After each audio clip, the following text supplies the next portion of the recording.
खबरदार, जर गृहमंत्री फडणवीसांना कुणी काही बोलाल तर राजकारण करायचं नाही अजिबात.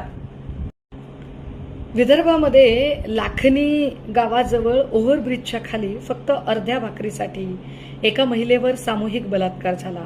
एकदा, दोनदा, तीनदा नव्हे तर 6 वेळा झाला. अगदी तिचं सगळं गर्भाशय फाटून निघालं.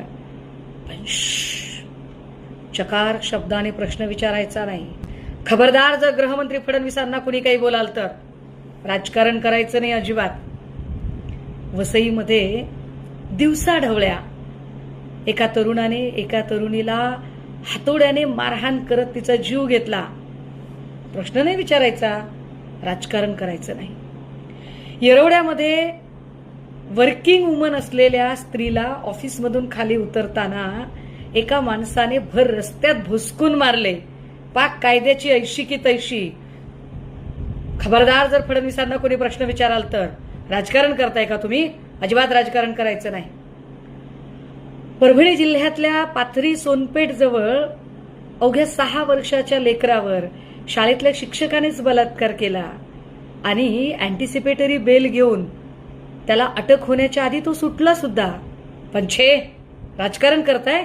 अजिबात राजकारण करायचं नाही आणि फडणवीसांना कोणी प्रश्न विचारायचे नाही. बदलापूरमध्ये आपटे नावाच्या माणसाच्या संस्थेमध्ये गैरप्रकार घडले. एका चिमुरडीवर अत्याचार झाले.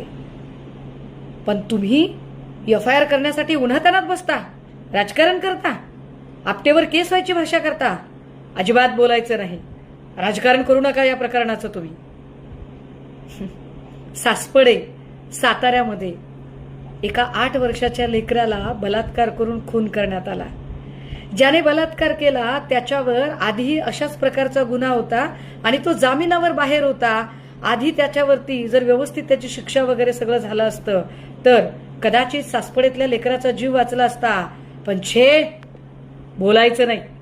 राजकारण करता, प्रश्न विचारता म्हणजे काय?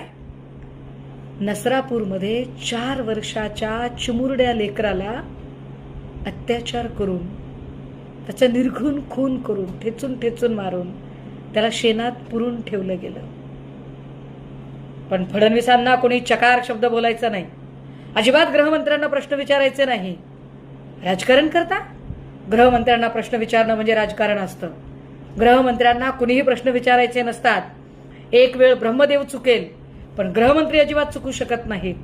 अहो, गृहमंत्री म्हणजे कोण? गृहमंत्र्यांच्या बद्दल अशा पद्धतीने बोलणं म्हणजे राजकारण करणं आहे. घोर महापाप आहे. तुमच्या लेकरा बाळांचं काहीही झालं